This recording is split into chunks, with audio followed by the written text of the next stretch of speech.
In March of 1991, the country of Sierra Leone was plunged into an 11-year civil war when fighters of the Revolutionary United Front, the RUF, launched a war from the east of the country near the border with Liberia in order to overthrow the government. At the time, the RUF rebel group was under the leadership of Foday Sankoh. During this period, Foday Sankoh had a close relationship with the Liberian warlord turned president, Charles Taylor. They had met in Libya at one of Moammar Gaddafi's training camps for revolutionary movements on the continent. In fact, Charles Taylor's troops accompanied the RUF rebels when they invaded Sierra Leone. This civil war in Sierra Leone resulted in the death of an estimated 50,000 people, as well as the displacement of over 500,000 people. In this episode of African Biographics, we cover the grim story of Sierra Leone's Revolutionary United Front and their leader, Foday Sankoh. So this was the state of affairs in Sierra Leone at the time. The country was in a fragile position after gaining its independence from Britain in 1961. In the 30 years ranging from 1961 to 1991, successive post-colonial governments could not provide clean water, dependable electricity, decent education, or affordable health services to most of the masses in the country. The dominant regime, called the All People's Congress Party, also repressed its opponents, conducted fraudulent elections, and fostered a culture of corruption and impunity in Sierra Leone. So the environment in the country was rife for disaffected young people to stand up and pose a challenge to the administration of President Joseph Momo. This is where Foday Sankoh and the RUF came into the picture. Foday Sankoh was born on the 17th of October 1937 in the northern part of Sierra Leone. He joined the Sierra Leone Army in 1956, 5 years before the nation gained independence from the British. In 1971, while he was a corporal in the Sierra Leone Army, Foday Sankoh was expelled and imprisoned for 7 years at the Pademba Road prison in Freetown. This was because he had participated in a mutiny against the government. Upon his release from prison, Foday Sankoh worked as a wedding and portrait photographer and as a cameraman for the state television service in the south and east of Sierra Leone. It was here where he first encountered young anti-government radicals who felt aggrieved by the government of Sierra Leone. This group of young students recruited Foday Sankoh into their movement. This is the point where the seeds were sown for the later formation of the RUF. So Foday Sankoh and other Sierra Leoneans were recruited for military training in Benghazi, Libya, for an armed revolution against the regime of President Joseph Momo. This was in 1987. In this group of radicals, Foday Sankoh was at least a decade older than most of his contemporaries, and they referred to him as Pa or Papi. While there, Sankoh and two other trainees, Abu Kanu and Rashid Mansouri, met and befriended Charles Taylor, who was the head of the National Patriotic Front of Liberia, the NPFL. Charles Taylor had started his own revolution against Samuel Doe's regime in Liberia in 1989. So in this regard, Foday Sankoh helped Taylor launch the Liberian Civil War on Christmas Eve of 1989. The war-ravaged nation of Liberia gave Foday Sankoh and his fellow comrades a fertile recruiting ground and a launching pad for their revolution in Sierra Leone. Foday Sankoh returned to Sierra Leone in 1991, and with the help of Abu Kanu and Rashid Mansouri, the crew formed the Revolutionary United Front, the RUF. At the time, the government of Joseph Momo was widely perceived by its citizens as being corrupt and having caused widespread unemployment in Sierra Leone. So it came as no surprise that in the beginning, the RUF was popular with some citizens in Sierra Leone. This is because in the beginning, Foday Sankoh promised many improvements, such as free healthcare and public education, as well as a share of the diamond revenues. And this was if he managed to overthrow the incumbent government. So the RUF began its operations on the 23rd of March 1991 when it launched its first attack of the civil war in villages in the diamond-rich eastern province of Sierra Leone. Unfortunately, as the RUF control spread, so did reports of widespread atrocities. When the RUF troops attacked a town, they usually tore it down, burning schools, hospitals, and homes. Those captured were forced to work as slaves for the RUF, and women were often forced into sexual slavery. Foday Sankoh personally ordered most of the operations under the title Operation Pay Yourself.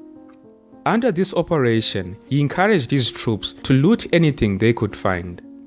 Eventually, Sankoh's allies, Rashid Mansaray and Abu Kanu, complained of Foday Sankoh's brutal tactics. Well, unsurprisingly, both these gentlemen were summarily executed. By 1992, Foday Sankoh and the RUF had gained control of many of Sierra Leone's diamond fields. However, contrary to what he had promised, Foday Sankoh used the proceeds from the diamond revenues not for the betterment of the citizens, but to buy military supplies for Charles Taylor and himself. These actions over the next 4 years tanked the country's economy and led to starvation for many of its people. When the RUF started gaining momentum, President Moammar was caught off guard, and so he had to quickly come up with a plan to counter this insurgency. So he doubled the size of the army from 3,000 men to almost 6,000. However, this didn't work out as planned for Moammar. Because of corruption and mismanagement, Sierra Leone's frontline troops were badly underpaid and demoralized, and this came back to bite Joseph Moammar. This is because in April of 1992, a group of the Sierra Leone army from the Eastern Front traveled to Freetown, the capital, to protest their situation. Within a day, this mutiny became a coup and Joseph Moammar fled to Guinea.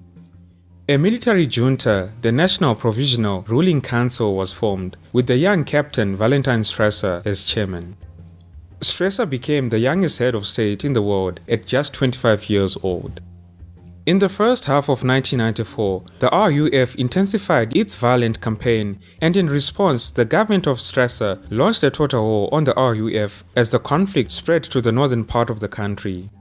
This period of fighting had made it impossible to carry out the voter registration needed for a referendum on the draft constitution in preparation for a return to civilian rule. Further widespread fighting occurred through much of the country early in 1995, and the RUF appeared able to strike at will. They overran the bauxite and rutile mines and seized hostages. The closure of these mines deprived the government of about 70% of its export earnings, and many thousands of people fled to Guinea to become refugees. In February of that year, however, government forces retook the Sierra rutile mine from the rebels. At the time, this mine was the largest employer in the country. The Stresser administration was hesitant to enter into negotiations with the RUF.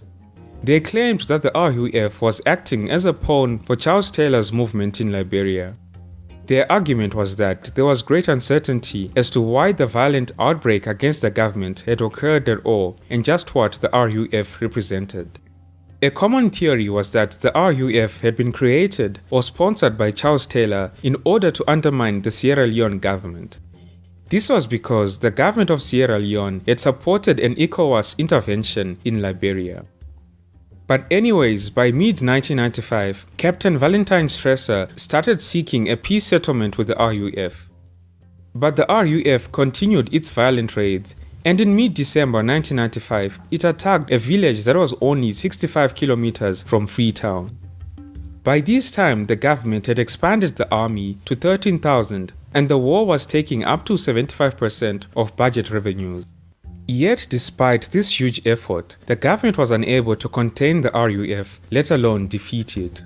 So as a result, the government turned to the mercenary firm Executive Outcomes as well as Russian helicopter crews for military assistance. The mercenaries' price for their services included a substantial share of the country's diamond mines. Although the mercenaries' 21-month stint in Sierra Leone cost the country $35 million, they managed to get the job done. The RUF rebels were smashed and confined to small pockets of the country. The diamond fields were secured, and Foday Sankoh was forced to the negotiating table in order to discuss allowing free elections. Now, although a meeting of the government and the RUF was held in Abidjan in the Ivory Coast on 2 December 1995, the RUF refused to take part in the elections that were planned for February of 1996 without first obtaining an end to government hostilities and the withdrawal from Sierra Leone of the foreign mercenaries and foreign troops. On 16 January 1996, a bloodless coup was mounted to topple Valentine Stresser and replace him briefly with Brigadier General Julius Maada Bio, who was also a member of Stresser's NPRC.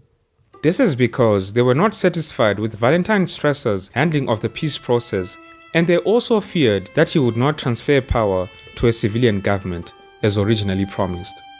So elections for a return to civilian rule were held in February of 1996. Ahmed Tejan Kaba of the Sierra Leone's People's Party was installed as president in March of 1996. His administration then went on to broker negotiations with Foday Sankoh and RUF, and they happened throughout most of the year 1996. The parties finally signed a peace agreement on 30 November 1996, and this agreement was known as the Abidjan Agreement. The Abidjan Agreement covered an immediate ceasefire, the disarming of the RUF, and its reconstitution as a political party. It soon became clear, however, that the promised peace was unlikely to work. The peace negotiations in the Ivory Coast had surprisingly given Foday Sankoh more legitimacy with his cause. He was also absolved of responsibility for his past activities. So when Foday Sankoh saw that his military strength had increased and that he had more leverage, he and his forces resumed attacks and broke off the peace agreement.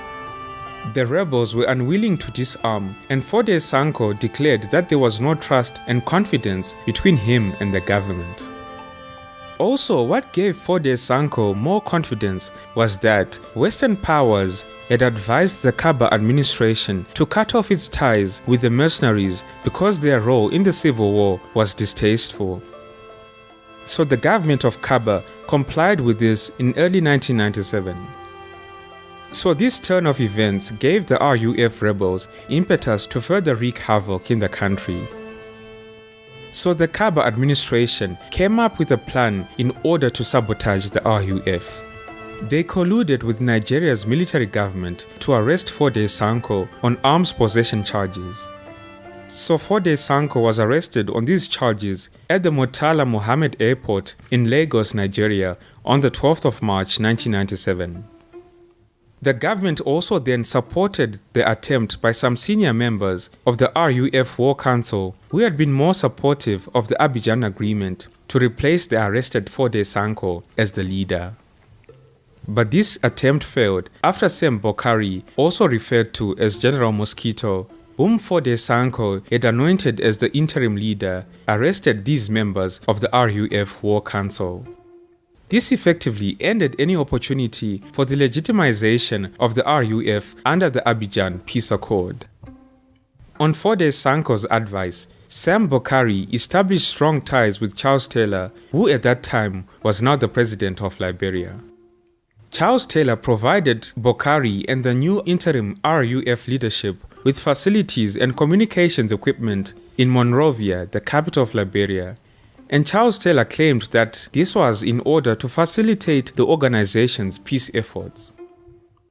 In reality, these facilities became the base for the RUF leadership to work jointly with Charles Taylor in training and equipping the RUF, as well as to plan attacks in Sierra Leone and exploit revenues from Sierra Leone's diamond mines. Sierra Leone was thrown into further chaos because the government of Ahmed Kaba lasted no longer than 14 months. What transpired was that on the 25th of May 1997, a group of 20 soldiers stormed Freetown's Pademba Road prison where they released Major Johnny Paul Koroma. Major Koroma was a dissident officer who was being held in prison in connection with a coup plot.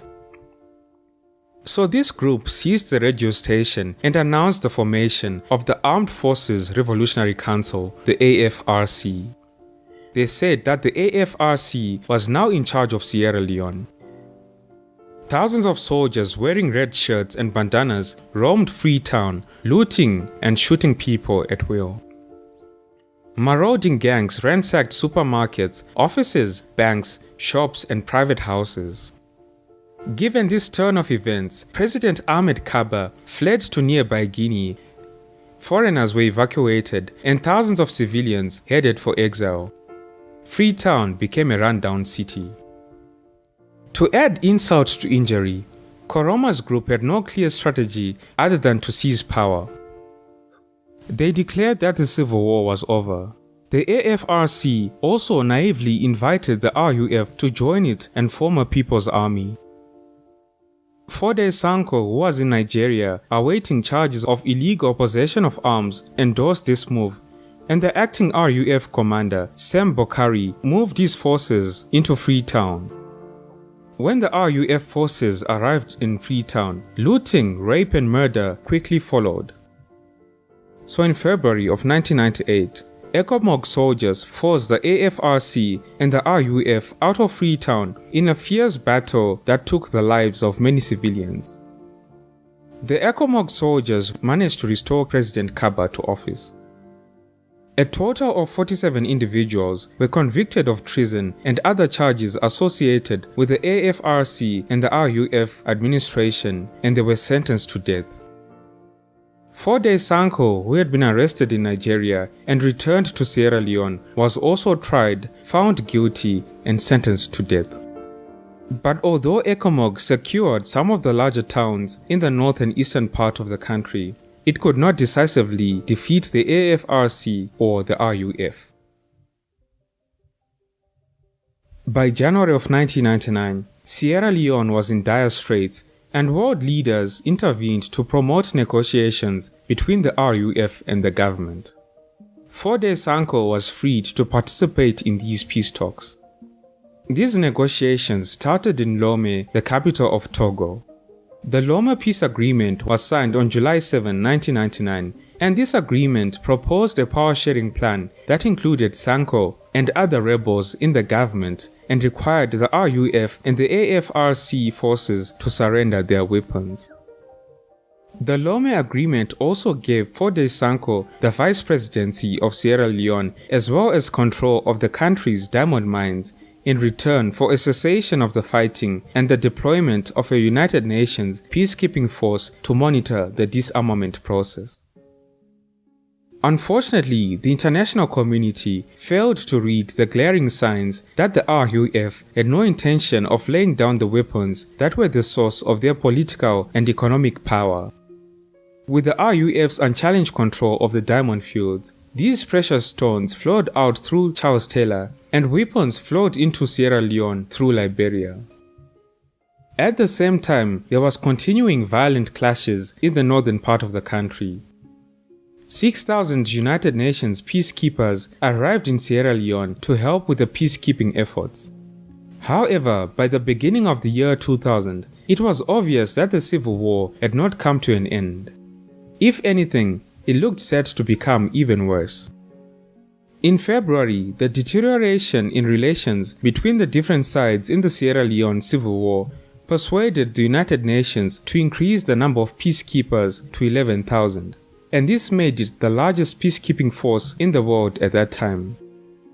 The Lomé Peace Agreement had collapsed by May of 2000 when the RUF abducted 500 United Nations peacekeepers, an action which led to full-scale fighting between the RUF and the Sierra Leone army. When an angry mob marched on Foday Sankoh's heavily guarded home to demand the peacekeepers' freedom, the RUF guards opened fire, killing 12 people.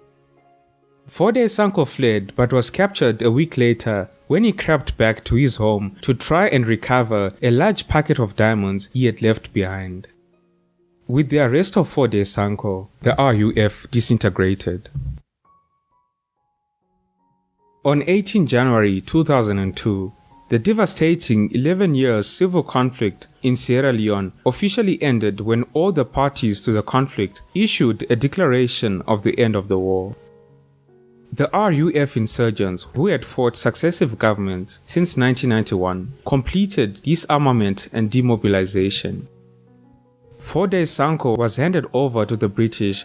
He was indicted on 17 counts for various war crimes, including the use of child soldiers and crimes against humanity.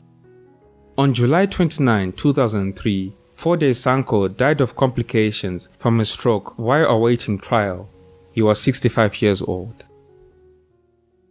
In the Sierra Leone Civil War, about 50,000 people were killed, and more than 500,000 people were displaced, and the nation's infrastructure was destroyed. But the story does not end here, and it is not all doom and gloom. Sierra Leone has been on a path of healing, and this country represents one of the most successful cases of peacekeeping and peace building. Many years later, after the declared cessation of this conflict in 2002, the country has remained relatively stable and is moving on from this dark chapter. Thank you all for tuning in. This has been Tatenda for African Biographics. Until next time, cheers. Have a good one.